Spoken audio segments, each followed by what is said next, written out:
Lions TV, we are sponsored by Regal Elevators and Lifts Consultants Limited, a company that is owned and operated by a Millwall fan, just like every single one of the sponsors that you can see on the screen right now. If you are going to do a bit of business in the chaos, the madness, the apocalypse, bruv, that is 2020, then please keep it in the Millwall family by checking out all of our sponsors' website links in the description below. Okay, good afternoon. This video is called No Parrott, No Party, on the basis and the back of the news that was released today finally that Troy Parrott is injured again, taken off against Burnley in the Carabao Cup, expected to miss between 6 to 8 weeks. And I want to look into where that leaves us striker-wise, what our options are within the club, what possible options are outside the club. So yeah, it's not going to be pretty, but let's get into it. Let's start with, obviously, Troy Parrott. So what do we actually know about this Irish wonder kid? Well, we know he came from Tottenham Hotspur on loan, a very highly rated Ireland under-21 international. Came from Belvedere in Ireland over to Spurs in 2017, and he's played just a handful of games, around 4 or 5 games max. I think he come on in the FA Cup against Norwich and missed the penalty. He came on against Burnley for his Premier League debut when Spurs were already 4 or 5-0 up. He's also played twice in the World Club Championships in Shanghai 2 years ago, which is like a pre-season tournament abroad for a few big clubs like Spurs, like Man United were involved, and Juventus. Other than that, Troy Parrott has never kicked a football competitively. Parrott came to the club with massive expectations, massive hope. He is clearly a fucking very, very talented player, and one that we was absolutely over the moon with as a club, because they pumped a lot of time and effort into pushing it, and as a fan base we was absolutely over the moon. Did we jump the gun? That's what I'm going to look into now. He, as I said, has never kicked a football in the Championship. The Championship, as I've said before, is a very, very different type of world to what the Premier League would be. You get actually less time on the ball. You're up against big, airy, 6'4" defenders that want to kick lumps at you.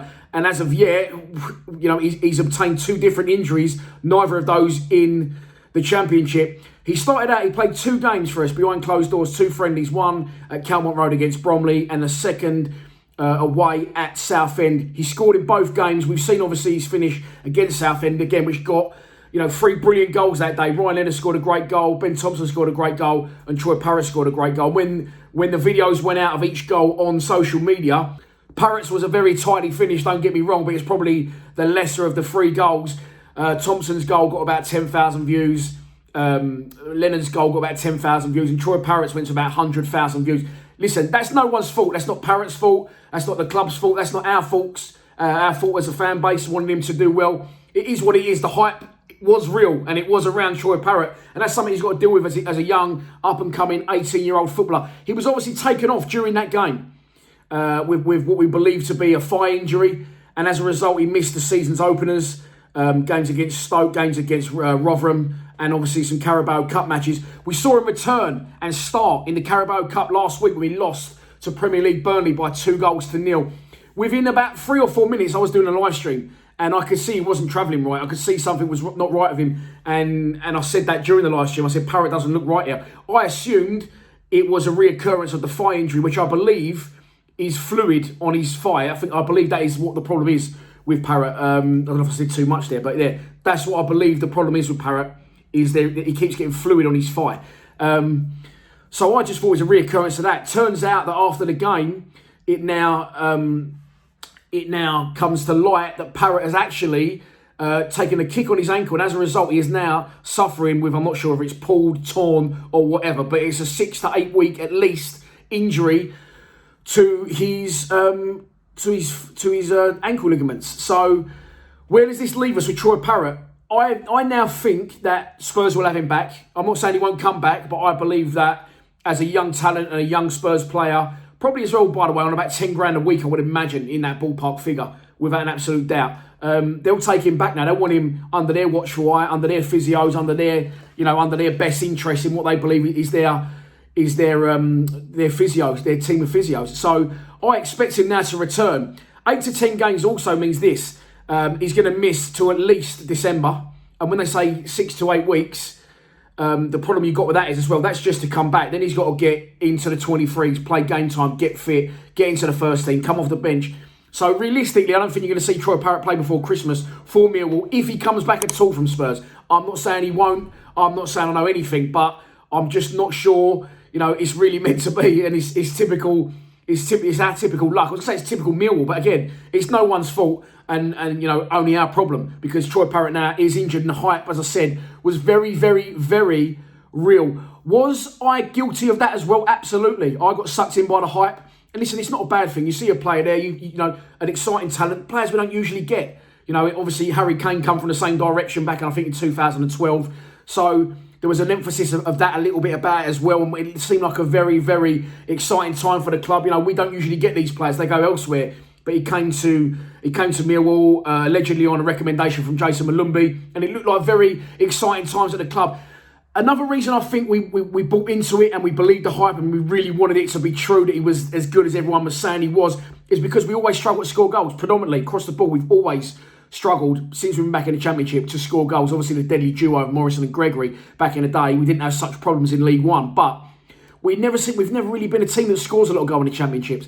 That could be because where we are as a club, budget-wise. Again, you've only got to look at Brentford, who've just signed Ivan Toney for a ridiculous amount of money, so that's understandable. But I titled this video, No Parrott, No Party.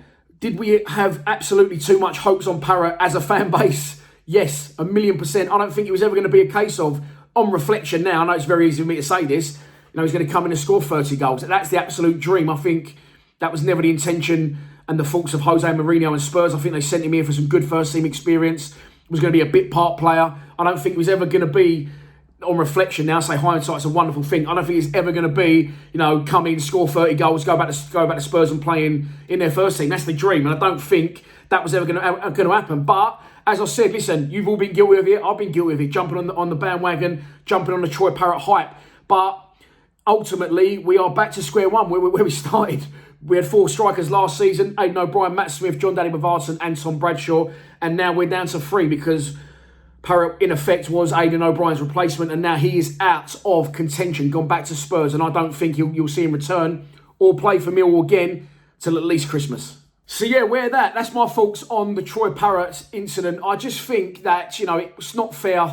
Well, it is fair. He's a professional footballer. He's paid a lot of money, but the hype, the pressure being put on him by us, by the club, by everyone, probably by himself even, he's got his own high expectations and belief in his own ability. But I think it was what shall I say? Can I put it? I think it was a fugazi. It was a fake. It was a dud. It wasn't ever going to happen. And I think we all started to buy into something that was never honestly going to happen. He'll probably come back after Christmas now and score 20 goals and maybe look like a complete cock. But it's happened before. I've been wrong before. I'm not afraid to share my honest thoughts and opinions. So what do we do now, and where do we go from here? Do we delve into the transfer market? I'm going to kill this one stone dead early. Absolutely not. We don't have any money. We've predominantly never had any money. We've done brilliantly under John Berylson. He's a fantastic chairman. We've gone softly. We do things slowly. We progress at our own rate, which always isn't ideal, but you've only got to look at clubs that have gone up, parachute payments, come back down and capitulated, gone down again. Hull, for example, Wigan, for example, Middlesbrough always down, and the dumps. That's no coincidence that our clubs run in the right way and we do things slowly. We've always had one of the smallest budgets in the league, and as a result of COVID, we had absolutely pretty much no budget, and I was over the moon, by the way. This isn't about, this is predominantly about our strikers, but outside of that, we done very, very good transfer business, in my opinion, for what we had to spend, which was literally nothing. The small fee we paid for Mason Bennett, we got him back in, who was here last season, we know it worked. We got Ryan Woods back in from last season, and we knew that worked. And yeah, I think we've done very, very good, once again, transfer business. Will we go into the market to buy a striker or loan a striker? Well, I suggested Lee Gregory, and again, something I want to get onto later. I suggested Lee Gregory for one reason and one reason only. We need another striker, in my opinion. Lee Gregory knows the club wasn't getting a game at Stoke. Luckily enough, as I said, he goes and scores for Stoke last weekend. He didn't score loads of goals in the Championship. I don't think whoever we get is going to score loads of goals in the Championship because our forwards don't get the supply. We don't create that many chances. As I said, we don't concede many goals. This isn't a massacre of our tactics and our team, but you've only got to point to the facts. We don't score that many goals. So I don't think it mattered who you had up front, we ain't going to score that many goals. So I thought Gregory knows the club, he's experienced, he's out of favour at Stoke. A deal could surely be done with Gary Rowett's obviously links to Stoke, bringing Ryan Woods back in and being their ex-manager. So I just thought it was a good opportunity to bring Gregors back in, just to steady the ship, be that focal point, be our main man of our attack, hold the ball up, bring others into play, chase channels. He's never going to score 20 goals for us. No one's ever going to score 20 goals for us in the season. It won't happen because we just don't create that many chances for our strikers, as we said. But listen, Gregory's back in the team now. That was just an idea of mine. It wasn't, set in stone. It wasn't a transfer rumour. What will Gary Rowett do? Absolutely nothing, I believe, because, as we know, we was all supposed to be going back to the dead ball, some of us season ticket holders, against Luton from October the 20th. The rules now change. Bojo's changed the rules. I'm not getting into politics because that's not my game. But as a result, there's now no fans for at least another 6 months, which takes us through till March. Now, the club have come out and released a statement and said, due to the changes from the government, again, which is no one's fault, they expect to now lose between 1 million and 1.5 million in ticket sales, revenue, beer sales, whatever, tickets, travel. Because of that now, that's going to have a knock-on effect. So as a result, I don't think there wasn't any money. If there wasn't any money before, there definitely isn't any money now. And I think as a result, we will absolutely not delve into the transfer market. What could you do in this day and age? You can't go to League One and buy a striker. You can't go to League Two and buy a striker. You're still going to be spending a lot of money. And you'll struggle to pull a gem out of non-league these days. We had it off, as I've said before in previous videos, with Gregory and with Morrison, finding some very good, talented players. Social media now plays a part because all players can put themselves out there more in social media. It pushes everyone's prices up. So I don't think there's any money to buy. I don't even think there's any money to loan. And if one more person, by the way, this is about the strikers. If one more fucking person says, go and get Jason Malumbi, bring Jason Malumbi home, I'm going to fucking scream. Because we do not need any more midfielders. We are nicely covered in that area. We definitely don't need any defensive midfielders. We don't need it. We haven't got the budget for it. So for fuck's sakes, please, getting angry. Stop going on about Jason Malumbi and bringing him home. It's never his home. He's a Brighton player. He used us as a stepping stone in his career. He did very well for us. I'm very pleased for him that he's now in and around the Brighton squad. And I'm sure he'll have a great career. So thanks to Jason for everything he did. But please, for fuck's sake, stop saying bring Jason home. If we've got budget for anything, it needs to go on a striker. Having said that, I don't even personally believe that we've got that. So let's take a look at the bare bones of what we have got. Well, it's not bare bones. That's not fair to say to our three strikers who do all three of them before we get deep into things. And I may not say things I regret, but I may say some home truths in my own opinion, which might not impress a couple of them if they're watching. They all work hard for the side, okay? They're all here, they're all Millwall players, and you can't really fault the effort of any of them. That's the first thing I will say. So we've got three strikers. We've got Jon Daly Bavarsson, we've got Tom Bradshaw, and we've got Matt Smith. Now, I'm going to cover Matt Smith first because I believe that the gaffer sees Tom Bradshaw and Jon Daly Bavarsson as the exact sort of same striker that can do the exact same role that he wants them to do. So let's start with Matt Smith. Our top scorer last season. Scored a few this season. Could be our top scorer, I'm not sure. But he seems to, when he plays, he scores. Rightly or wrongly, that's not for me to say or judge, although I'm very opinionated usually. Gary Rowett hasn't started him in any league game so far. He started Bradshaw up front by himself last time out, Bradshaw away at Rotherham, and Jon Daly Bavarsson started the season at home to Stoke, if memory serves me. Right or wrong? Well, I don't personally agree with it, but you can only look at the results. We played 3. We're undefeated. We've got an away win on the ball. We've only conceded 1 goal. Having said that, we've only scored 2. Matt Smith is a type of striker that, again, he does damage for us. I am not always sure how he scores goals, but he scores goals. I don't think he's the complete player, but that doesn't matter. All I predominantly want, my personal opinion, I want my centre forward to score goals. That's all I want. If they don't do anything else in 90 minutes, as long as they score, I'm happy with that. So Matt Smith does score goals. However, I don't believe you can rely on him to play every minute of every game, 90 minutes. He doesn't have the legs for it. His movement isn't great. And I see him more as a bit of a bit part player, stick him on if we're going to try and win aerial battles, because let's be honest, that's where all these goals pretty much come from. They come from set pieces or crosses into the box from out wide. He doesn't always get great service, but when he does, he seems to get his nut on them. So for me, Matt Smith, yes, we can rely on him to score goals. Can we rely on him to be the out-and-out main man 90 minutes every game? Football doesn't really work like that anymore anyway. You don't really have a main man. You have a squad, and you use your squad and you utilise it to the best of your ability. And that's exactly what we've been doing. Gary Rowett's been doing in the opening games of the season. You can't really argue. We've got through 2 rounds of the Carabao Cup. And as I say, we're undefeated in 3 league games. So it hasn't been the worst starts of the season by any stretch. of the imagination. But Matt Smith, listen, I'm happy he's at the club. He will definitely score goals this season. That's a fact. But, you know, he needs help. He needs help. So let's move on to John Danny Bavarsson and Tom Bradshaw. Okay, so as I said, I think that Rowett sees these two as exactly the same type of player. They're players that will run, they'll get into the channels. You know, this is why another reason I was leaning and pointing towards Lee Gregory. That's not going to happen. That ship's not even sailed. I don't think the ship ever had water underneath it. So let's forget Gregory. Let's talk about Bavarsson first off. The lesser of the two players, I'll be honest, in my opinion. Him and Bradshaw just doesn't seem like he's got a lot of go in him. Full stop. His facial expression never changes. I know that shouldn't matter, but I think that reflects in his play. He doesn't do a lot. He's all right to stick on for 10 minutes here or there if you're trying to defend the lead and pump balls into a corner and let him, you know, get in and upset. He does score goals, you know, occasionally. But again, you know, I don't hold any Millwall players, strikers, goal scoring record against them because they just don't get the chances. So yeah, for me, not really up to the standard of football. Not over the moon with him that he's in part of the squad. I hope he leaves when his contract runs out, if I'm honest.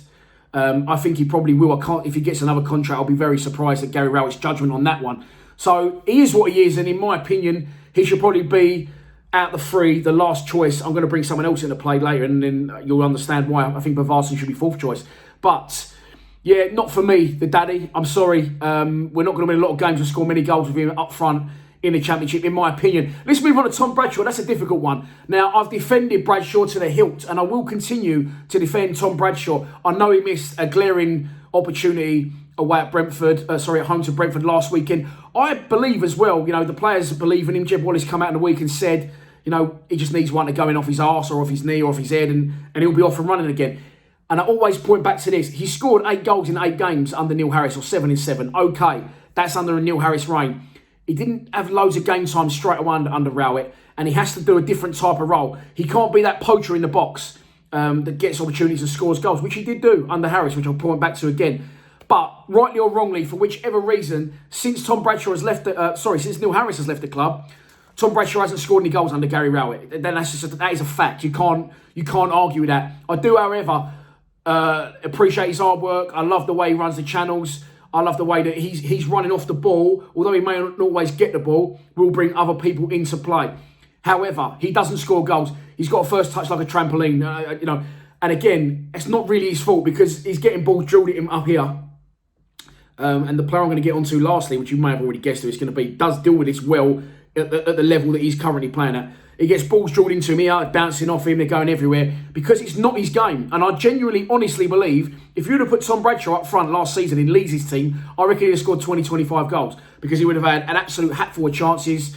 And he's a poacher. He scores goals in and around the box. He, at the minute, absolutely stinks of a man that has absolutely zero confidence. And he'll know that, and I'm sure he'll be the first to admit it. Now, he had the chance against Brentford, and I was absolutely praying and rooting for him to score that goal against Brentford, and he missed it. He struck it well, but listen, let's have it right. He's fucking missed it, and he should have scored. However, point to me another clear-cut opportunity he's had in the first 3 games of the season. He didn't have one against, he didn't play against Stoke. I don't think he might come off the bench. Can't remember on that one, if I'm honest.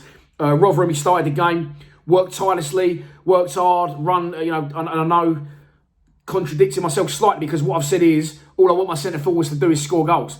But if he's not playing that role within the team, I'm sure, as well, at the minute, I think Gary Rowett will stick with him. I think he'll start again this Saturday. I'll cover that in a pre-match prediction tomorrow, though. But I think Gary Rowett's going to stick with him because I think he can see, I think he's worked that out now, that he's probably the best of what we got to do the job that Rowett wants someone to do. So he should have scored against Brentford, yes.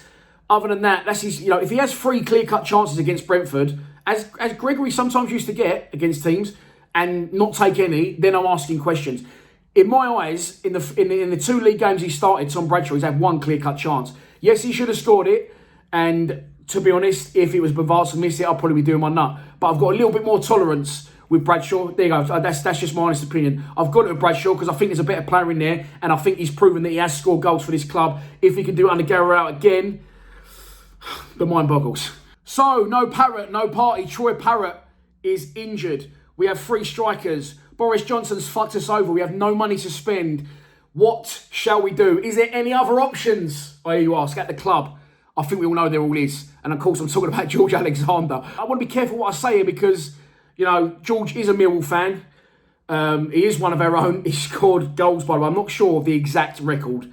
And I'll get a bollocking for not knowing this, by the way. But he scored goals under 18s. He scored 16s, 18s, 23s. He's the top scorer every season, not just in our team, in the whole league. He scored 3 goals in 3 games this season. Of course, things to point out. Yes, he's a Millwall fan. Yes, he is the son of course, Millwall ex-player and striker, Gary Alexander. And even then, like, you know, stupid comments the other day. Some fucking idiot made a stupid comment on like, oh, what is Gary Alexander paying you? All you do is praise George. I report the Millwall news. Okay, that is it. That is what this channel is, basically. In effect, it's a Millwall news channel. If George Alexander scores every game, which he does, I have to say he scored. I can't lie and go, oh yeah, it was someone else who scored that one. It was George that scores. If George scores, I'll report it. So I've got no shame in that. There's no favouritism there from me. I'm not trying to push something on people. I'm not trying to force it upon people. My opinion won't matter that much. The club won't be going, oh, Lions TV said George Alexander play. Well, just put him on. It doesn't work like that. They couldn't give a fuck what I say, I think, unless it's negative. But yeah, listen, I truly, honestly, hand on heart, don't feel that because he's a Millwall fan, because I know him, and because, you know, his dad played for Millwall, I don't, honestly, that doesn't curb, it doesn't hinder my, it doesn't cloud my opinion. That's what the words I'm looking for. George, I watch a lot at 23s. I've always watched him play at 23s. He is a brilliant striker. Another stupid comment. I said, why isn't he getting his chance? Someone said, well, he doesn't run or he doesn't work hard enough. He works his absolute bollocks off, by the way. And he runs channels. And I watched him at Welling the other day against Watford, and he's bringing balls down on his chest up here. Is he the complete player? Is he the immediate answer? I don't know.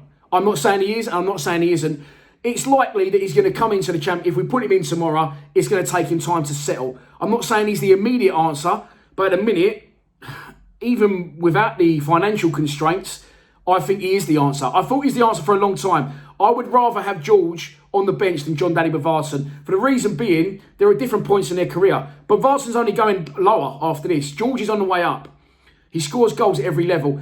Going back to Bradshaw, I know for a fact George would not have missed that chance that Bradshaw missed against Brentford. Now, as I said, he works hard. He's strong on the ball. He runs his bollocks off. He runs into channels and chases down defenders. He's playing the sort of role that Bradshaw is already sort of playing. Now, I'm not saying he should start over Bradshaw. I'm not even saying he should start over, at the minute, John Daddy. You know, it's a big gap to bridge. But how the fuck are we ever going to know if he can bridge that gap unless we bring him into play? And we're bringing in a lot of youth at the minute, and this is why something isn't right to me, because, and I don't want to dig other players out because each to their own, and they've all done well to get where they are. You know, and I'm talking really, I don't really want to say his name, but I'm talking about Tyler Berry. I don't understand, I cannot see how the fuck George is not involved in front of Tyler Berry. I know they're different positions, but it's madness. It's ludicrous. He's a goal scorer at every level he's ever played at. Is he physically strong enough? Which some people ask the question, or, you know, put him in. Bradshaw's not physically strong. He's not weak. Let's have it that way. I can only go from what I've seen in the standard he's played at, and he absolutely smashes that to pieces. I don't think I've ever seen him miss a chance from open play. So, in summary, I don't understand why he's not in and around the first team. I don't know what else he's got to do to warrant getting a chance. He can't do any more. He can't do any more than he's doing. Than he just keeps scoring goals. We haven't got a goal scorer. He keeps scoring goals. Will he be the finished article right here, right now? Probably not. But at least have him round it. Neil Harris played him last game of 2 seasons ago. Wigan away.